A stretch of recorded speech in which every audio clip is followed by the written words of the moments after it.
Hello everyone, welcome back to channel. So today we are going to be learning about how can we create viewport in AutoCAD.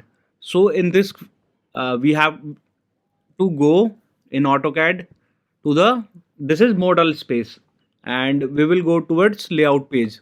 So I'll create this page as name of PV